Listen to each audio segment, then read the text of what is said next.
Nos encontramos en un capítulo más de Brújula Histórica, en el cual vamos a hablar acerca de un tema muy interesante llamado el Parque Museo La Venta. Y para ello tenemos un invitado muy especial que se llama el licenciado Arturo Alvarado Arpáez. Bienvenido, Arturo, ¿cómo estás? Muy bien, muy contento de estar aquí justamente en el archivo municipal. Estaremos hablando de un tema muy interesante que creo que es muy importante para los tabasqueños.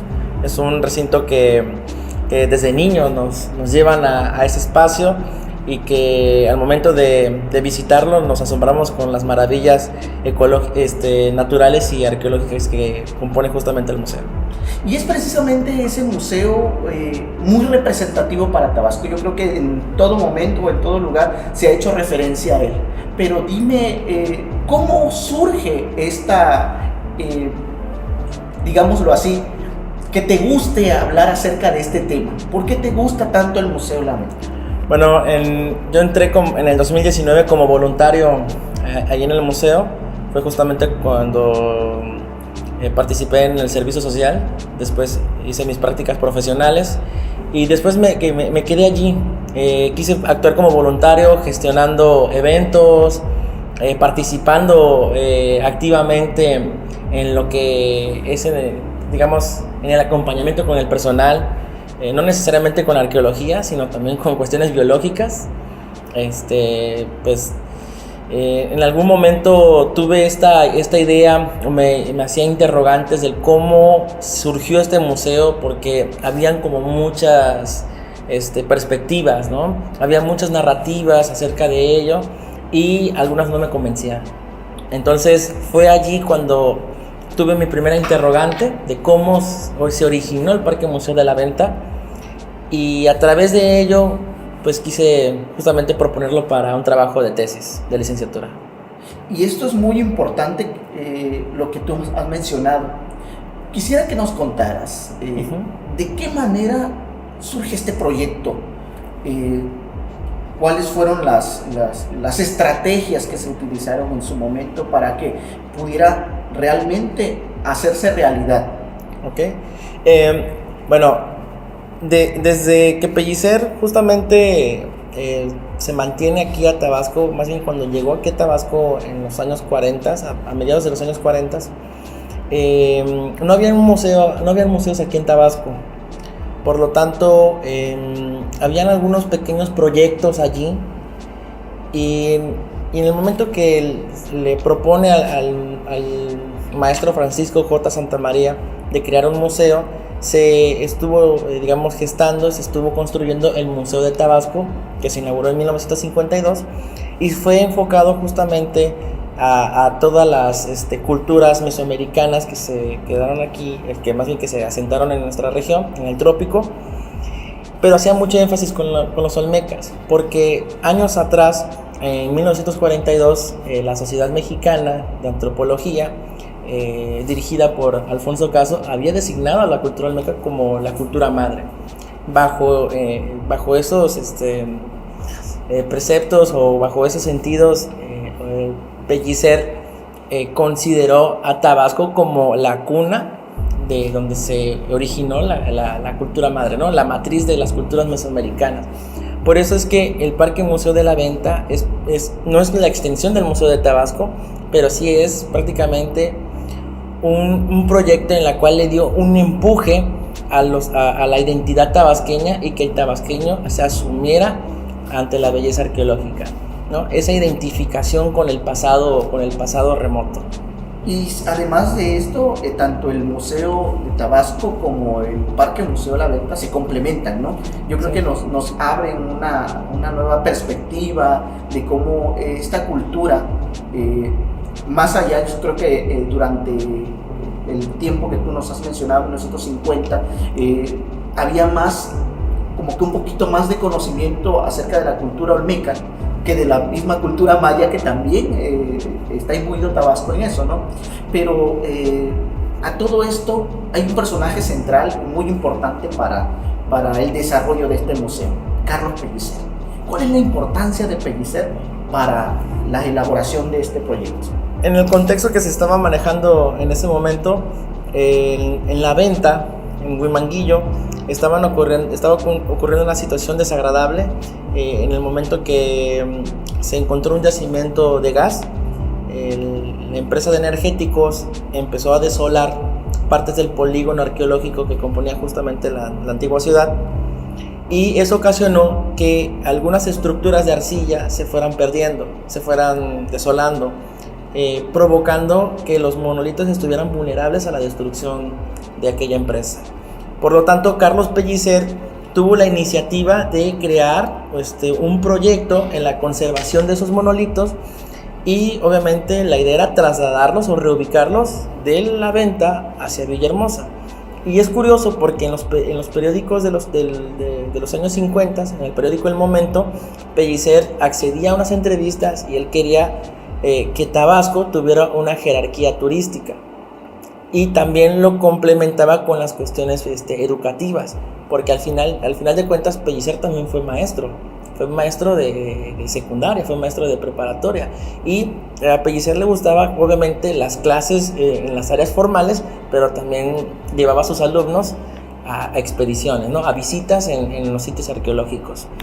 Y allí es cuando Pellicer, entre el 57 y el 58, va obviamente participando como gestor, como museógrafo, también como curador, ¿no? Esa exuberancia natural que tiene el Parque Museo de la Venta era para conjugar los tres reinos, como bien lo comenta en la carta con Alfonso Reyes.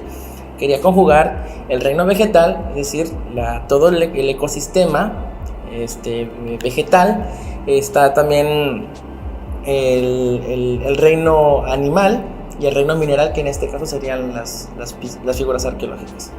Oh, qué complementario es todo esto, porque al final de cuentas, o sea, embellece el espacio, o sea, es un entorno muy ecológico.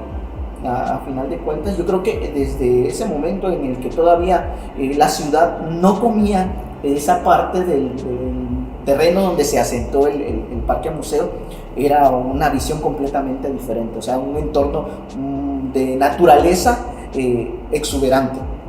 Bueno, Arturo, tú que has conocido bastante bien el museo, me imagino yo que te hace conocer las fichas técnicas de casi todas las piezas. ¿Podrías hablarme un poquito acerca de cuáles son las que integran el Parque Museo de la Venta? A mí me interesa mucho, y yo sé que también igual a nuestro auditorio les ha de importar bastante, porque en algún momento de su vida han llegado al Parque Museo. Sí, claro, el Museo de la Venta está integrado y clasificado por una vasta colección de 33 figuras completas. También hay unos fragmentos por allí, pero en esta ocasión sí me gustaría hablar un poco más de las figuras que están bajo una composición física altamente conservable. Tenemos 3 cabezas colosales. Está el Monumento 1, que prácticamente es la más importante. Esa se descubrió en 1925. Perdón. ¿Cuántas son las cabezas que se conocen en todo México? Bueno, hay 17 cabezas. En Tabasco tenemos 4. Interesante. Sí, está en el Parque Museo de la Venta hay 3. Uno está en el Museo de Antropología. Las otras cabezas restantes son de Veracruz y las tienen en el Museo Comunitario de San Lorenzo, en el Museo Comunitario de Tres Zapotes, Museo Nacional de Antropología e Historia y el maravilloso Museo de Antropología de Jalapa. Bueno, tenemos el orgullo de tener aquí a 4 magníficas cabezas. ¿Y qué otras piezas más podemos encontrar ahí? Pues tenemos estelas, tenemos 3 estelas ahí en el museo. Hay una estela que está asociada con elementos históricos donde se legitiman a personajes. Obviamente están como en un momento apoteósico donde su magnitud, el triunfo como gobernante se ve reflejada o inmortalizada allí. Y dentro de las estelas hay una que pues aparece la única figura femenina en una escala monumental, ¿no? En un formato monumental donde la mayoría de las figurillas están obviamente representadas en cerámica. También tenemos altares tronos, son 7 aproximadamente, cada una de ellas en diferentes cronologías. Las que están ya de formas tardías corresponden a los epiolmecas, es decir, después del 400 a.C. Las otras están más vinculadas con cuestiones de ideologías, sobre todo en las sucesiones de los cargos. ¿sí? Tienen esta parte como códigos o semióticas o símbolos, en la cual el uso de la cuerda está asociado con las cuestiones consanguíneas, el uso del bebé como sucesor del personaje, ¿no? Designar ya desde temprana edad quién es el que va a continuar con todo ese linaje. Tenemos figuras antropomorfas, que son figuras humanas. Tenemos por ahí a la abuelita, el famoso gobernante que está sentado, las figuras zoomorfas, que son de animales como el manatí o los cetáceos, que si bien obviamente cada uno de estos elementos contienen alguna originalidad. Por ejemplo, las figuras zoomorfas no necesariamente son completamente naturales de los animales, también se les agregan algunas otras características, porque provienen desde un pensamiento mágico del Olmeca. Y por ahí he visto yo una fotografía muy interesante que creo que esa se la tomó el maestro Pellicer, con uno de los altares donde está así sentado, cruzando las piernas, sí. Al ladito del altar. Sí, ese es el altar, ese es el altar 4. Ese altar es de los más pesados que hay dentro de esa clasificación. Es un altar que aproximadamente está pesando 33.7 toneladas. De hecho, en una carta dirigida a Eusebio Dávalos en junio de 1957, le comentó que a partir de las 11 de la mañana empezaron los movimientos de traslado, siendo el primer objeto en trasladar justamente ese altar. El altar 4. No, si yo lo levanto, yo creo que me quiebro la espalda, pues, pero... Sí, es muy pesado. Pero no, de hecho, dentro de todo el coleccionismo olmeca, es el altar más conservado que tenemos justamente en el plano olmeca. Es decir, lo tenemos aquí en Tabasco. Y hubo un año, hace ya algún año, hubieron unos atentados contra las piezas, ¿verdad? Sí, claro. Sí, pues bueno, fue un hecho lamentable, un hecho que no debería repetirse.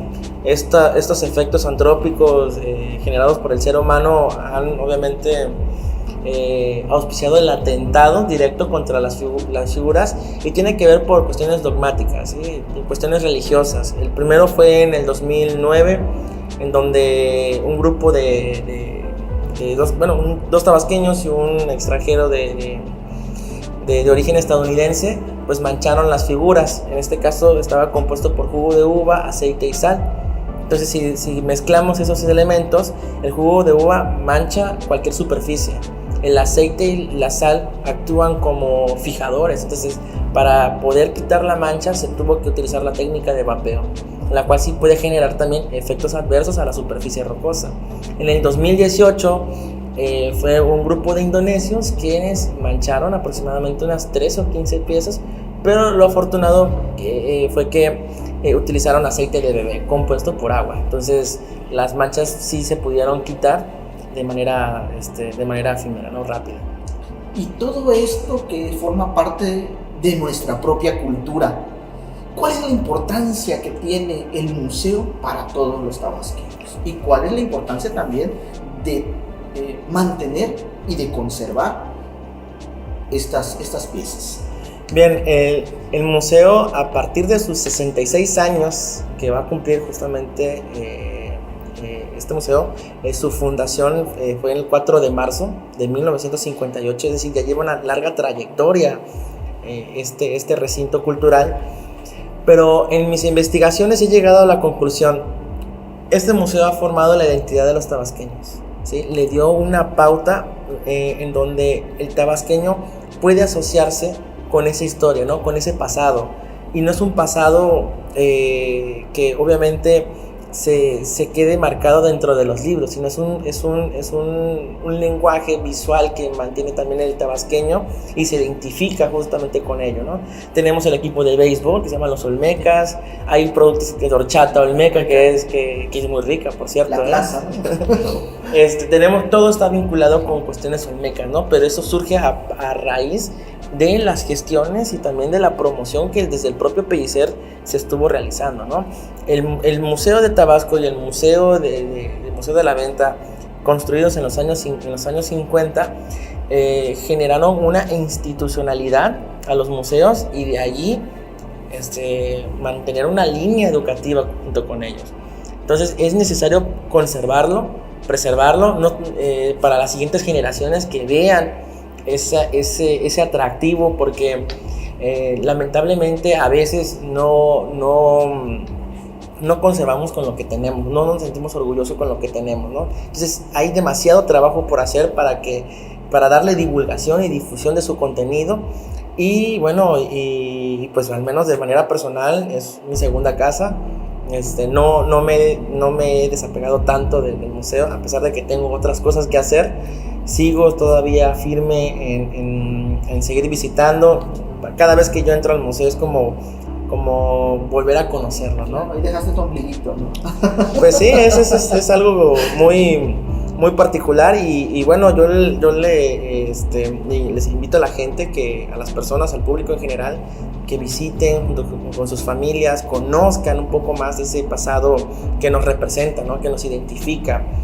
Y bueno, pues también sí es necesario que al entrar al museo también se van generando dinámicas, ¿sí? De esparcimiento, dinámicas obviamente donde la gente llega a curiosear, ¿verdad? ¿Qué es lo que contiene el museo? Y la función de los museos en este caso es resolver algunas dudas, pero también dejar incógnitas, ¿no? Dejar enigmas ahí para que la gente pueda ir acercándose poco a poco y apropiarse también del espacio. Y bueno, yo creo que para eso tenemos a excelentes divulgadores, investigadores, historiadores, como lo eres tú, de verdad. Hay una gran riqueza cultural que tenemos los tabasqueños y eso es necesario que no se pierda, y al contrario, tener más personas como tú, y yo sé que hay más todavía quienes están interesados y por amor de verdad a su propia cultura están todos los días trabajando, publicando, hablando, entrevistando. Para poder dar a conocer todo lo que tenemos. Yo creo que nos has hablado también a grandes rasgos acerca de todo lo que ha conllevado el Parque Museo de la Venta, y nos hemos quedado cortos, ¿verdad? Sí, hay muchas cosas que hablar sobre el museo. Por ejemplo, hay aspectos inmateriales que se ha ido creando dentro del ambiente del museo. Por ejemplo, la gente ha creado como mitos.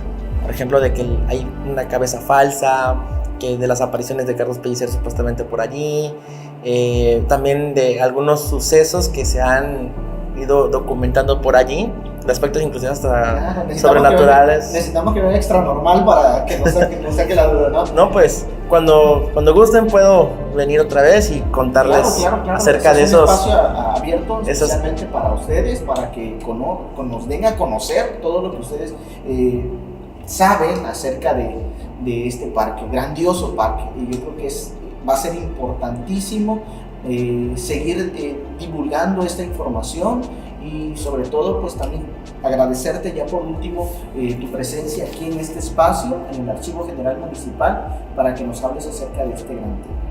Muchísimas gracias también a todos aquellos que nos ven a través de esta transmisión, y que les esperamos en el siguiente capítulo para seguir hablando en esta brújula histórica. Muchas gracias.